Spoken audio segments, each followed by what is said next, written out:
Hello and welcome back my dear students. आप सबों को फिर से अपना यूट्यूब चैनल माँ आशा ES पॉइंट में स्वागत है। माय डियर स्टूडेंट्स, आज की क्लास में मैं आपको 12th हिंदी के most important gas subjective question answer कराने वाले हैं। अगर आप लोग इस वीडियो को ध्यान से देखेंगे तो आपके जो बोर्ड एग्जाम में 10 मार्क का शॉर्ट क्वेश्चन पूछा जाता है वो समझिए तो पक्का ही हो गया है। इसलिए आप लोग इस वीडियो को ध्यान से देखेंगे। इससे पहले हमने सेट 1, 2 और 3 का वीडियो बनाए हैं। अगर आपने नहीं देखे हैं तो आप जाकर के देखेंगे। इस वीडियो में हम मोस्ट इम्पॉर्टेंट क्वेश्चन 41 से शुरू करेंगे। हमने इससे पहले 40 सब्जेक्टिव क्वेश्चन बता दिए हैं। अगर आपने वो वीडियो नहीं देखे हैं तो इसके डिस्क्रिप्शन में उसका लिंक दिया गया है, आप जाकर के वो वीडियो को ज़रूर देखें। तो इसमें क्वेश्चन है कि उन्हें चाहिए कि वे उन विधियों का उल्लंघन करें परंतु उन्हें औचित्य का ध्यान रखना चाहिए, क्योंकि अनावश्यक एवं अनुचित प्रयत्न कभी भी न्यायपूर्ण नहीं माना जा सकता। भगत सिंह के इस कथन का आशय बताएं, इससे उनके चिंतन का कौन सा पक्ष उभरता है, वर्णन करें। देखिए ये जो है ना आपके भगत सिंह जो चैप्टर लिखे हैं, एक लेख और एक पत्र, उससे लिया गया है। तो इसका आंसर लिखेंगे कि सरदार भगत सिंह क्रांतिकारियों से कहते हैं कि शासक यदि पोषक हो, कानून व्यवस्था यदि गरीब विरोधी, मानवता विरोधी हो तो उन्हें चाहिए कि वे अपना पुरजोर विरोध करें, परंतु इस बात का भी ख्याल करें कि आम जनता पर इसका कोई असर न हो। वह संघर्ष आवश्यक हो, अनुचित नहीं। संघर्ष आवश्यकता के लिए हो तो उसे न्यायपूर्ण माना जाता है, परंतु सिर्फ बदले की भावना से हो तो अन्यायपूर्ण माना जाता है। इस संदर्भ में रूस की जारशाही का हवाला देते हुए कहते हैं कि रूस में बंदियों को बंदीगृहों में विपत्तियां सहन करना ही जारशाही का तख्ता पलटने के पश्चात उनके द्वारा जेलों के प्रबंध में क्रांति लाए जाने का सबसे बड़ा कारण था। विरोध करो परंतु उनका उचित होना चाहिए। वो कहते हैं कि विरोध करो लेकिन सही काम के लिए करो और उसका जो है ना एक परिणाम उचित होना चाहिए, न्यायपूर्ण होना चाहिए। यह दृष्टि से देखा जाए कि भगत सिंह का चिंतन मानवतावादी है, जिसमें समस्त मानव जाति का कल्याण निहित है। यदि मानवता पर तनिक भी प्रहार हो, उन्हें पूरी लगन के साथ वर्तमान व्यवस्था के विरुद्ध संघर्ष आरंभ कर देना चाहिए। अब नेक्स्ट क्वेश्चन है कि लहना सिंह कौन था। तो इसको लिखेंगे कि लहना सिंह सिख राइफल्स में जमादार हैं, सिपाही में थोड़ा ऊंचा पद पर। वह बचपन से ही साहसी था। वो क्या था? सिपाही में ऊंचा पद पर है और वह बचपन से ही साहसी बालक था। जब सूबेदारनी बालिका थी तब उसे तेरी कुड़माई हो गई कहकर छेड़ा जाता था। एक बार उसे तांगे से कुचले जाने से बचाया था, यानी कि उन्होंने सूबेदारनी को बचाया था ना। उसके बाद छेड़छाड़ में ही वह सूबेदारनी से प्रेम करने लगा था। तभी तो कुड़माई की बात सुनकर वह अस्त व्यस्त हो उठा। नेक्स्ट क्वेश्चन है कि भगत सिंह के अनुसार किस प्रकार की मृत्यु सुंदर है। इसका आंसर लिखेंगे कि क्रांतिकारी भगत सिंह ने देश सेवा के बदले में दी गई फांसी यानी कि मृत्यु दंड को सुंदर कहा है। वह मृत्यु दंड भगत सिंह के लिए सुंदर होगी जिसमें हमारे देश का कल्याण होगा। शोषक यहाँ से चले जाएंगे और हम अपना कार्य आप करेंगे। इसी के साथ व्यापक समाजवाद की कल्पना भी करते हैं। अब नेक्स्ट क्वेश्चन है कि सूबेदार और उसका लड़का लड़ाई में क्यों गए। तो इसका आंसर लिखेंगे कि अंग्रेज सरकार के प्रति अपनी वफादारी प्रकट करने के लिए सूबेदार और उसका लड़का लड़ाई में गए। नेक्स्ट क्वेश्चन है कि आत्मकथा के बारे में भगत सिंह का क्या विचार है। तो इसका आंसर लिखेंगे कि भगत सिंह आत्मकथा को घृणित और भगत सिंह आत्महत्या को घृणित और कायरतापूर्ण कार्य मानते थे। इसलिए उसका जो है ना विचार था कि आत्महत्या जो है ना ये कायरों का ये सपना होता है कि हम आत्महत्या कर ले। जो अच्छे व्यक्ति होते हैं वे कभी ऐसा काम नहीं कर सकते हैं। नेक्स्ट क्वेश्चन है कि जूठन के लेखक ओम प्रकाश वाल्मीकि की माँ क्यों रो पड़ी थी। तो इसका आंसर लिखेंगे कि खाल के बोझ से लथपथ और लड़खड़ाते तथा पशु का रक्त जहाँ तहाँ कपड़ों पर गिर जाने से पुत्र की दशा देखकर माँ रो पड़ती है। 2 पैसे के लोभ के कारण उसे पुत्र से वह काम कराना पड़ा जिसके लिए वह उपयुक्त नहीं है, इसलिए उसके माँ जो है ना रो पड़ी। नेक्स्ट क्वेश्चन है कि बातचीत के संबंध में एडिसन का क्या मत है। एडिसन का क्या मत है, मोस्ट इम्पॉर्टेंट क्वेश्चन है ये। तो इसको लिखेंगे कि एडिसन के अनुसार बातचीत सिर्फ 2 व्यक्तियों में हो सकती है। इसका मतलब यह है कि जब 2 व्यक्ति साथ साथ होते हैं तो वे अपने भीतर मौजूद सुख या दुख की भावनाओं को एक दूसरे के सामने व्यक्त कर पाते हैं। तीसरे व्यक्ति की उपस्थिति में उनकी भावनाओं का आदान प्रदान खत्म हो जाता है। नेक्स्ट क्वेश्चन है कि किसके आह्वान पर जयप्रकाश नारायण ने कॉलेज छोड़ा था। तो इसका आंसर लिखेंगे कि गांधी जी के आह्वान पर जयप्रकाश नारायण ने कॉलेज छोड़ा था। नेक्स्ट क्वेश्चन है कि उसने कहा था कहानी पहली बार कब प्रकाशित हुई थी। तो ये कहानी जो है ना, उसने कहा था कहानी पहली बार 1915 ईस्वी में प्रकाशित हुई थी। और उसने कहा था, किसने लिखा आप हमें कमेंट में बताएंगे। नेक्स्ट क्वेश्चन है कि कहानी उसने कहा था कि पात्रों की एक सूची तैयार करे। तो क्या होगा, प्रथम लहना सिंह, दूसरा वजीरा सिंह, तीसरा बोधा सिंह, चौथा हजारा सिंह, पांचवा लपटन साहब और छठा सूबेदारनी होगा। नेक्स्ट क्वेश्चन है कि उसने कहा था कहानी में किसने किससे क्या कहा था।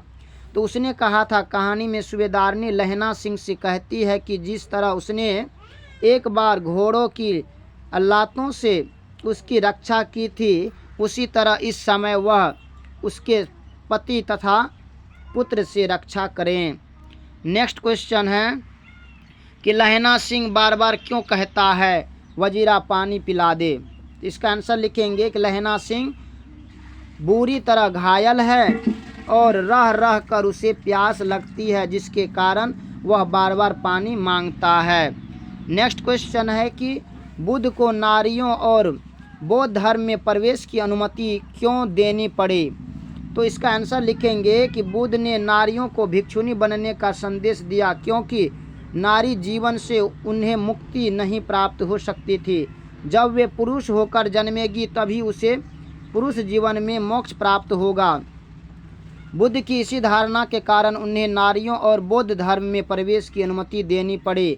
नेक्स्ट क्वेश्चन है कि लहना सिंह के प्रेम के बारे में लिखिए। तो इसका जो आंसर लिखेंगे वो लिखेंगे कि लहना सिंह सिख राइफल्स में जमादार है, सिपाही में थोड़ा ऊंचा पद पर। वह जो है ना बचपन से ही साहसी था। जब सूबेदारनी बालिका थी तब उसे तेरी कुड़माई हो गई। देखिए ये क्वेश्चन हमने पहले भी बताए हैं और सेम टू सेम अगर हूबहू आपको इसमें भी लिख देना, क्योंकि लहना सिंह के प्रेम के बारे में लिखा गया है तो सेम टू सेम वैसे ही होगा।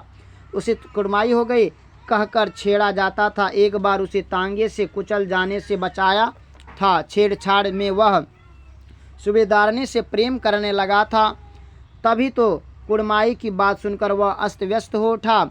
लहना सिंह निष्ठावान प्रेमी है। अब इसके प्रेमी के विषय में कुछ लिखना है कि लहना सिंह क्या है, सिंह निष्ठावान प्रेमी है। सूबेदारनी उसकी पत्नी नहीं बन पाती है, लेकिन जब वह पति तथा पुत्र की भीख मांगती है तो लहना सिंह युद्ध के मैदान में दोनों की रक्षा का वचन देकर रक्षा करती है। इससे उसके त्यागमय प्रेमी रूप और सच्चे प्यार का प्रमाण मिलता है।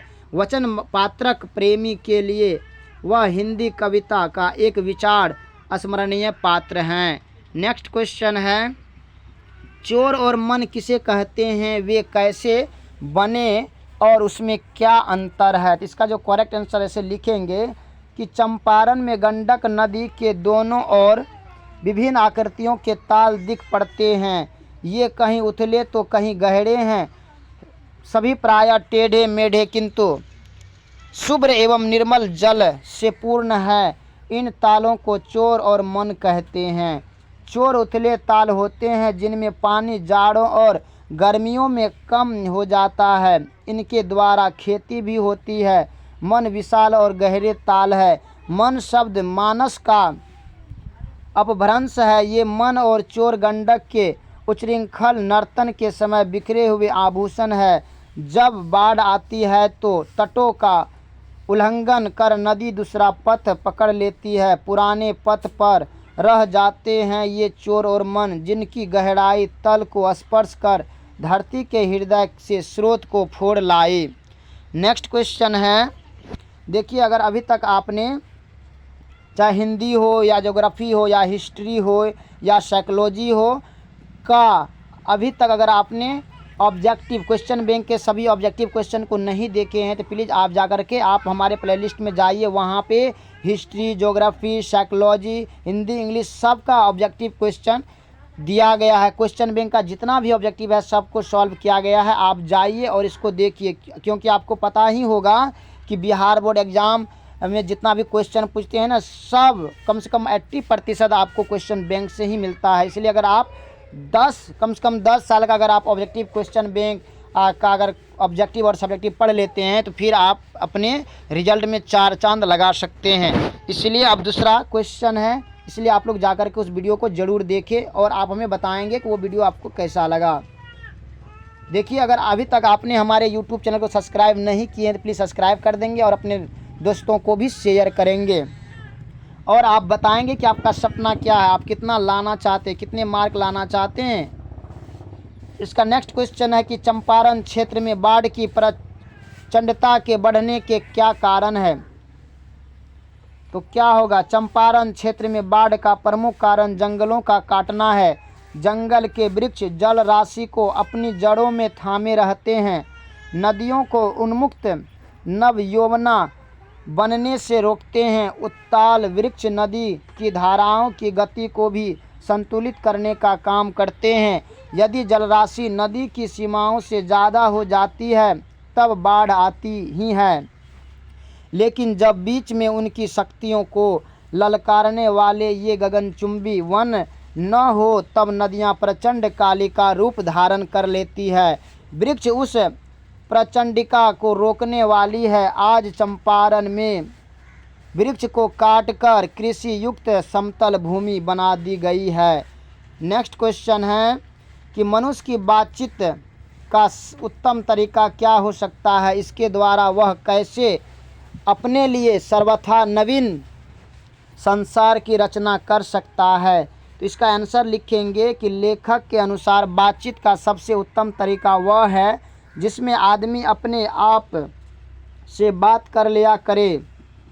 किस तरीके से आदमी अपने मन की भी बात कहेगा और अपनी दृष्टि से संसार को भी देखेगा, उसे अपनी जीव और प्रवृत्तियों पर नियंत्रण रखने की क्षमता आ जाएगी, किसी से शत्रुता नहीं रहेगी। अवाक बातचीत लेखक के अनुसार परम पूज्य मंदिर है जो अपने आप में बात करता है। वो कहते हैं कि लेखक के अनुसार ये क्या है, परम पूज्य मंदिर है, परमार्थ का एकमात्र सोपान है। देखिए ये क्वेश्चन जो है ना, आप इस वीडियो को 1-2 बार देखा करें और अपने माइंड में सेट कर ले स्टोरी की तरह। जैसे हमारे घरों में दादी या माँ दादा वगैरह जैसे कहानी सुनाते हैं ना, इस टाइप से आप इसको सुनिए और अपने माइंड सेट करके पहले क्वेश्चन को समझिए कि कह क्या रहा है, उसके अनुसार से फिर आप आंसर लिखें।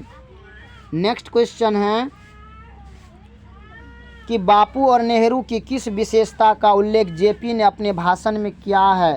तो इसका आंसर लिखेंगे जयप्रकाश जी ने अपने भाषण में बापू की उदार तथा प्रेमपूर्ण दृष्टि का उल्लेख किया था। जयप्रकाश जैसे अनेक नेता कार्यकर्ता बापू के पास जाते थे, अपनी समझ से नीति और कार्य के किसी मुद्दे पर असहमत होने पर अपना पक्ष खुलकर रखते थे, विरोध करते थे, लेकिन बापू ने क्रोध करते थे। क्या करते, बापू क्रोध करते थे और न बुरा मानते थे, ना ही वो बापूजी क्रोध करते थे और ना ही बुरा मानते थे। वे सबको बैठाकर प्रेम से अपनी बातें समझाते थे, इससे स्नेह बना रहता था, जिससे क्या होता है, स्नेह बना रहता था। अब नेहरू जी को जयप्रकाश नारायण जी का बड़े भाई कहते थे। नेहरू जी को जयप्रकाश नारायण क्या बड़े भाई जी कहते थे। नेहरू जी उन्हें बहुत मानते थे, प्यार करते थे। वे नेहरू की कटु आलोचना करते थे लेकिन वे बुरा नहीं मानते थे। यह जयप्रकाश जी की दृष्टि में नेहरू जी का बड़प्पन था। अब नेक्स्ट क्वेश्चन है कि कला के लिए सिद्धांत है। इसको कैसे लिखेंगे? तो इसको लिखेंगे कि यूरोप में व्यक्तिवाद का प्रचलन बढ़ने पर साहित्य में सामाजिकता का तिरस्कार होता चला गया। व्यक्ति प्रधान मुक्तकों की अपनी दृष्टि थी, उसमें या तो समाज नहीं था या समाज के प्रति विद्रोह था। ऐसी ही कविताओं को एस.सी. ब्रैडले जैसे आलोचकों ने आर्ट फॉर आर्ट सेक कहा। इसी का अनुवाद है कला कला के लिए। नेक्स्ट क्वेश्चन है कि विद्यार्थी को राजनीतिक में भाग क्यों लेना चाहिए, अथवा भगत सिंह को विद्यार्थियों से क्या अपेक्षाएं हैं। मोस्ट इम्पोर्टेंट क्वेश्चन है ये कि भगत सिंह के अनुसार विद्यार्थी देश के कर्णधार होते हैं। आने वाले समय में देश की बागडोर उन्हें अपने हाथ में लेनी है। उन्हें देश की समस्याओं और सुधार में हिस्सा लेना है। अतः देश के विकास के लिए विद्यार्थी को राजनीतिक में भाग लेना चाहिए, क्योंकि सत्ता राजनीतिकों के हाथ में होती है। छात्र जीवन में विद्यार्थी को पढ़ाई के साथ साथ अन्य सामाजिक कार्य भी देखने हैं। नेक्स्ट क्वेश्चन है कि पुरुष जब नारी के गुण लेता तब वह क्या बन जाता है। तो पुरुष रविंद्र क्या है, कहते हैं कि रविंद्र मानते हैं कौन, पुरुष जब नारी के गुण लेता है तब क्या बन जाती है। तो नारी की सार्थकता मोहकता में है। रविंद्रनाथ टैगोर मानते हैं कि नारी की सार्थकता मोहकता में है। वह कीर्ति बल तथा शिक्षा लेकर क्या करेगी। प्रसाद स्पष्ट कहते हैं कि नारी तुम केवल श्रद्धा हो, जीवन के समत्व में पीयूष स्रोत बनकर बहो। प्रेमचंद्र जी कहते हैं कि पुरुष में नारी का गुण आने से देवता बनता है, मगर नारी में पुरुष का गुण आने से वह राक्षसी बन जाता है।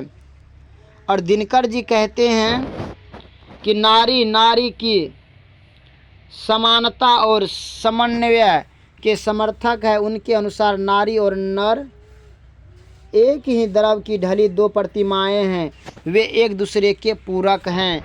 नेक्स्ट क्वेश्चन है गांधी जी के शिक्षा संबंधी आदर्श क्या थे। तो इसको लिखेंगे कि गांधी जी पुरानी लीक से हटकर पठन पाठन की व्यवस्था करना चाहते थे।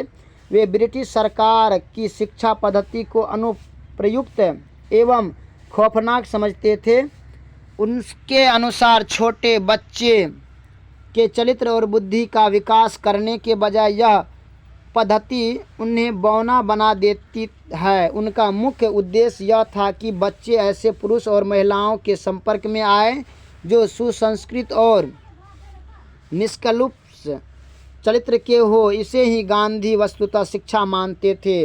गांधी का विचार था कि शिक्षा प्राप्त करने के बाद ये बच्चे अपने वंशगत व्यवसायों में लग जाएं तथा स्कूल में प्राप्त शिक्षा का उपयोग खेती तथा अन्य ग्रामीण धंधों में करें। गांधी जी का शिक्षा संबंधी आदर्श यही था।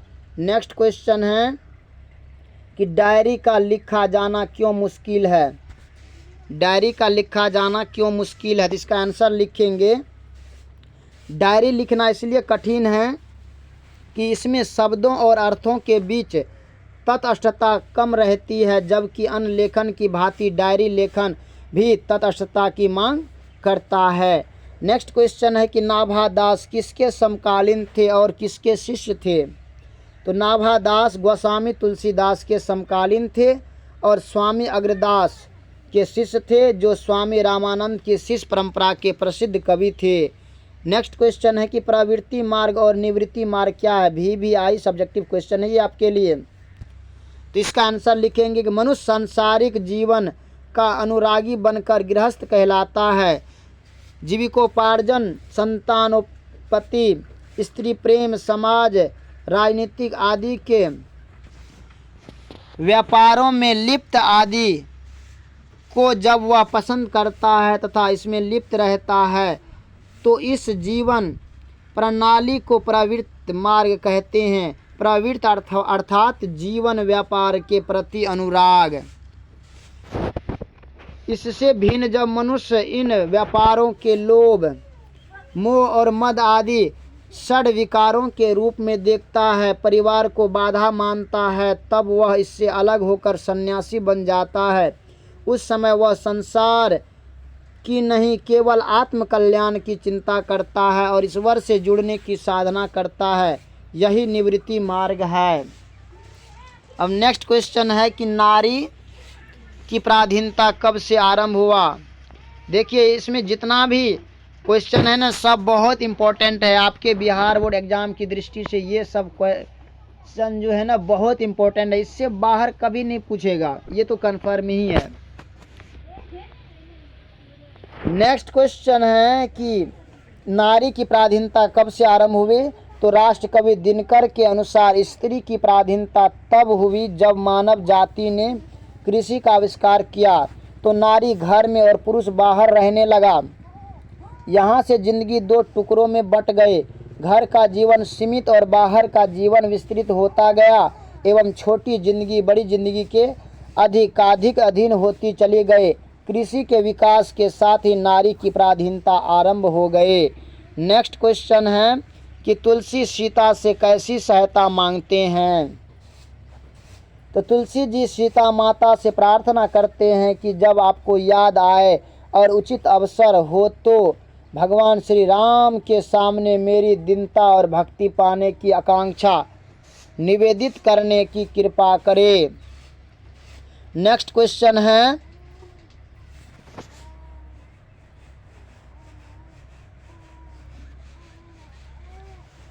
कि कवित्री का खिलौना क्या है। तो कवित्री सुभद्रा कुमारी चौहान के अनुसार पुत्र माँ का खिलौना होता है। कवित्री खिलौने के रूप में अपने पुत्र को स्वीकार करती है। नेक्स्ट क्वेश्चन है कि नदियों की संवेदना का क्या कारण है। नदियों की संवेदना का क्या कारण है। तो इसका आंसर लिखेंगे कि नदियों की संवेदना का कारण मनुष्य है। मनुष्य अपने स्वार्थ के लिए एक लंबे अरसे से वृक्षों का काटना जारी रखते हुए इनसे हमारे पर्यावरण को भी प्रभावित किया है। यह हमारे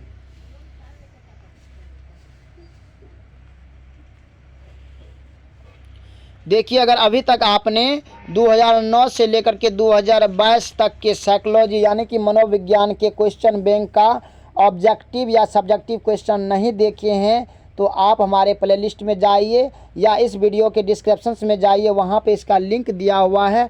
आप लिंक पर क्लिक करके इस वीडियो को देखें और अपने रिजल्ट को बेहतर बनाएं। नेक्स्ट क्वेश्चन है, और इसी में बचा हुआ था ना थोड़ा सा कि नदियों में वर्षा काल को अप्रत्याशित बाढ़ एवं तबाही का दृश्य भी प्रस्तुत किया है। वृक्षों के क्षरण से उनके तटों में जल अवरोध की क्षमता का ह्रास हुआ है। नेक्स्ट क्वेश्चन है कि चातकी किसके लिए तरसती है। चातकी एक पक्षी का नाम है ना। तो चातकी जो है ना एक पंछी है जो स्वाति की बूंदे के लिए तरसती है। चातकी केवल स्वाति का जल ग्रहण करती है। वह सालों भर स्वाति के जल की प्रतीक्षा करती रहती है और जब स्वाति की बूंद आकाश से गिरती है तभी वह जल ग्रहण करता है। इस कविता में यह उदाहरण सांकेतिक है। दुखी व्यक्ति सुख प्राप्ति की आशा में चातकी के समान उम्मीद बांधे रहते हैं।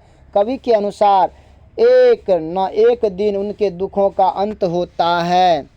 नेक्स्ट क्वेश्चन है कि पुत्र के माँ क्या क्या करती है। पुत्र के लिए माँ क्या क्या करती है।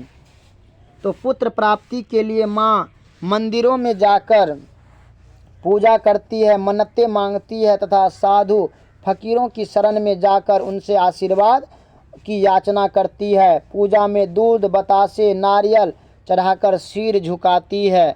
नेक्स्ट क्वेश्चन है कि आचार्य रामचंद्र शुक्ल के काव्य आदर्श क्या थे। पाठ के आधार पर स्पष्ट करें। तो इसका आंसर लिखेंगे कि आचार्य रामचंद्र शुक्ल के अनुसार प्रबंध काव्य मानव जीवन का एक पूर्ण दृश्य होता है, इसलिए उन्होंने सूर को तुलसी से छोटा माना क्योंकि सूर गीतिकार है। आधुनिक कविता से भी उन्हें इसलिए शिकायत थी कि यह मुक्तक प्रधान काव्य संपदा है। सारांशतः शुल्क के अनुसार पूर्णता के कारण प्रबंध काव्य श्रेष्ठ होता है। नेक्स्ट है कि हरचरणा कौन है, उसकी क्या पहचान है। तो हरचरणा अथवा हरचरणा अधिनायक गीत यानी कि राष्ट्रीय गान क्यों गाता है। तो हरचरणा अधिनायक शीर्षक कविता में एक आम आदमी का प्रतिनिधित्व करता है। वह एक स्कूल जाने वाला क्या है, बदहाल गरीब लड़का है। राष्ट्रीय त्योहार के दिन झंडा फहराए जाने के जलसे में राष्ट्रगान दोहराता है। उसे पता नहीं वह राष्ट्रीय गान क्यों गाता है। उसके लिए यह एक समान प्रक्रिया है, नहीं गाने पर उसे दंड भोगना पड़ेगा। हरचरणा की पहचान फट्टा सुथन्ना पहने एक गरीब छात्र के रूप में है। नेक्स्ट क्वेश्चन है कि मेहनतकश आदमी और दबी सताई बोझ उठाने वाली औरत में कवि द्वारा लोहे की खोज का क्या आशय है। तो इन दोनों में कवि ने कठोर श्रमशीलता, दृढ़ संकल्प और परिस्थितियों के दबाव से भी न टूट जाने सकने वाली मजबूती का प्रतीकार्थ भरा है। नेक्स्ट क्वेश्चन है कि नागरिक क्यों व्यस्त है, क्या उनकी व्यस्तता जायज़ है। इसका आंसर लिखेंगे, नागरिक विजय पर्व मनाने की तैयारी में व्यस्त हैं। इस युद्ध में उनकी क्या भागीदारी थी यह उन्हें पता नहीं, इसलिए उनकी व्यस्तता बेगारी से अधिक कुछ नहीं है। किसी समझदार व्यक्ति की दृष्टि में उनकी व्यस्तता जायज़ नहीं है। नेक्स्ट क्वेश्चन है कि छत्रसाल की तलवार कैसी है, वर्णन करें। तो म्यान से निकलते समय छत्रसाल की तलवार की चमक ऐसी क्रोध पैदा करती है मानो प्रलयकालीन सूर्य की किरणें अंधकार रूपी हाथियों को चिरती हुई बाहर निकल रही है। यह तलवार नागिन की तरह शत्रुओं के गले में लिपट कर उनका सिर धड़ से अलग कर देती है, मानो वह मुंडों की माला देकर शिव को रिझा रही है। कवि कहता है कि हे महावीर महाराज छत्रसाल, आपकी तलवार का कहाँ तक वर्णन करूं। ऐसा लगता है कि इसने शत्रु के एक से एक वीर योद्धाओं को काट काट कर कालिका की तरह प्रसन्नता भरी किलकारी देते हुए काल को कलेवा देने का संकल्प ले रखा है। अभिप्राय यह है कि महाबली छत्रसाल की अपनी तलवार से एक बली शत्रुओं को काट डालने वाली तलवार के धनी हैं। नेक्स्ट क्वेश्चन है कि अधिनायक कविता का केंद्रीय भाव क्या है। तो कवि रघुवीर सहाय ने अपनी कविता अधिनायक के अंतिम पद में कौन कौन सा प्रयोग किया है, कौन कौन का प्रयोग किया है, यह कौन पुनरुक्ति है। यहाँ कवि यह बताना चाहता है कि आज देश में अधिनायकों एवं तानाशाहों की संख्या अनेक है। अनेक बाहुबली आज जनता के भाग्य विधाता बने हुए हैं। इसलिए कविता के अंतिम भाग में कौन कौन पुनरुक्ति अलंकार का प्रयोग किया गया है। नेक्स्ट क्वेश्चन है कि कवि के स्मृति में घर का चौखट इतना जीवंत क्यों है। तो इसका आंसर लिखेंगे कि कवि की स्मृति में घर का चौखट जीवन की ताजगी से लबरेज है। उसे चौखट इतना जीवित इसलिए प्रतीत होता है कि इस चौखट की सीमा पर सदैव चहल पहल रहती है।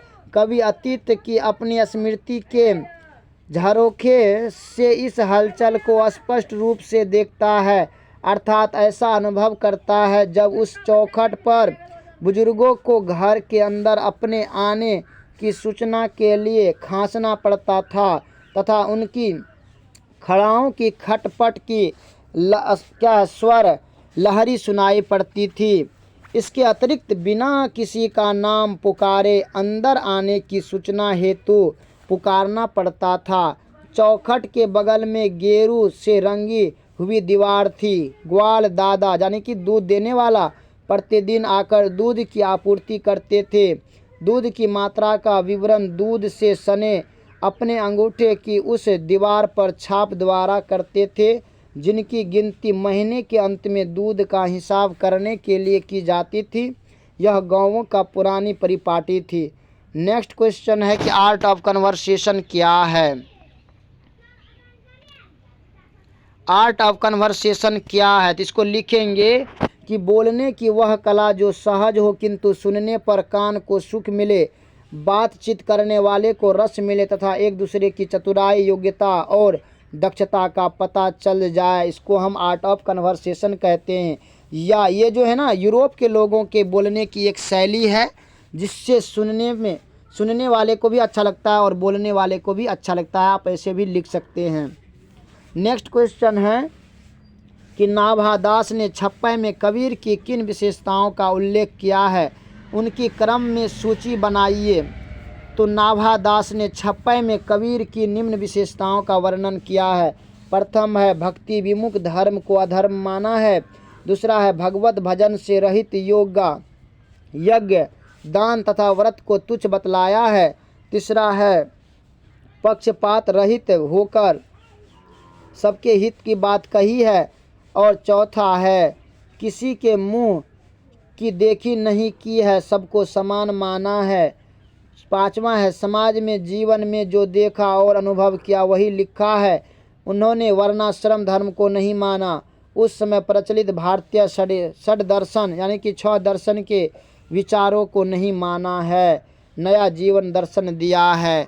नेक्स्ट क्वेश्चन है कि गाँव का घर कविता का केंद्रीय भाव क्या है। गाँव का घर कविता का केंद्रीय भाव क्या है, तो इसका आंसर लिखेंगे कि कवि ने यह बताना चाहा है कि शहरी संस्कृति के आक्रमण से गांव मर रहे हैं, उनकी सुंदरता नष्ट हो रही है। गांव के स्वस्थ वातावरण में पले लोग शहर की ओर भागे आ रहे हैं, जहां अदालतों और अस्पतालों का दुर्गंध भरा माहौल उन्हें निगलने को व्यग्र हैं। अर्थात शहरी कुरूपता ने गांव के घर को, उसकी मर्यादा को, उसकी सांस्कृतिक पहचान को नष्ट कर दिया है। आज की संस्कृति में गांव का दोहरे आक्रमण हो रहे हैं। एक तरफ शहर गांव के लोगों को अपनी ज़मीन से उखाड़कर अपने पास बुला रहा है, दूसरे शहर आधुनिक सुविधाओं के रूप में गांवों तक पहुंचकर गांवों की सहजता तथा उनकी लोक संस्कृति चेतना को मार रहा है। नेक्स्ट क्वेश्चन है कि उषा कविता में आकाश के बदलते रंगों का वर्णन करे। उषा कविता में आकाश के बदलते रंगों का वर्णन करे, तो इसका आंसर लिखेंगे कि इन पंक्तियों में कवि ने उषाकालीन आकाश का रंग बताने के लिए उपमानों का प्रयोग किया है। समय थोड़ा आगे बढ़ गया है, अतः सूरज की रक्तिम किरणों के आने की धमक अनुभव होने लगी है। अतः कवि ने यहाँ कालेपन में लाल रंग मिला दिया है। इस तथ्य को सूचित करने के लिए कवि कहता है कि आकाश जैसा बहुत काली सील की तरह श्याम वर्ण है। इस सील को केसर के लाल रंग से धो दिया गया है, अतः लाल मिला देने से काला थोड़ा गौन पड़ गया है और लालिमा के हल्के आलेप से रंग बदल गया है। नेक्स्ट क्वेश्चन है कि राम रमोवल का क्या अर्थ है। तो राम रमोवल का अर्थ है मस्त मौला, यानी कि तुलसीदास अपने जीवन काल में राम रमोला थे। नेक्स्ट क्वेश्चन है कि दिनकर जी का निधन कहाँ और किन परिस्थितियों में हुआ था। इसका आंसर लिखेंगे दिनकर जी का निधन मद्रास के विलिंगटन नर्सिंग होम में हुआ था। वे वहां इंडियन एक्सप्रेस के स्वामी रामनाथ गोयनका के मेहमान थे। उन्हें वहीं उनके दिल का दौरा पड़ा। उन्हें तुरंत ऊपर कथित अस्पताल में ले जाया गया। डॉक्टर लोग तुरंत हर तरह से तैयार होकर चिकित्सा करने लगे, मगर उन्हें नहीं बचा सका। नेक्स्ट क्वेश्चन है कि कबीर ने भक्ति को कितना महत्व दिया। तो कबीर ने भक्ति को सर्वोपरि स्थान दिया है। वे भक्ति का महत्व धर्म से भी ऊपर मानते हैं, तभी तो उन्होंने भक्ति से रहित धर्म को अधर्म कहा है। नाभादास का कहना है कि धर्म का जो रूप भक्ति से रहित है उसे कबीर ने अधर्म कहकर गाया है तथा ईश्वर भजन से रहित यज्ञ व्रत दान योग सबको तुच्छ माना है। नेक्स्ट क्वेश्चन है,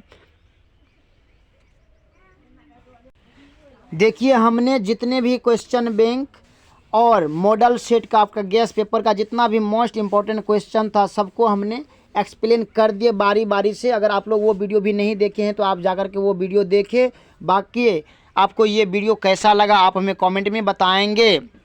अगर अच्छा लगा होगा तो इस चैनल को भी सब्सक्राइब करेंगे, लाइक करेंगे और अपने दोस्तों को भी शेयर करेंगे। बाकी आपका तैयारी कैसे चल रहा है आप हमें बताएंगे और आपको जिस भी टॉपिक पर वीडियो चाहिए आप हमें कमेंट में बताएंगे। बाकी so thanks very much, all the best. फिर मिलेंगे आगे की वीडियो में, तब तक जय हिंद।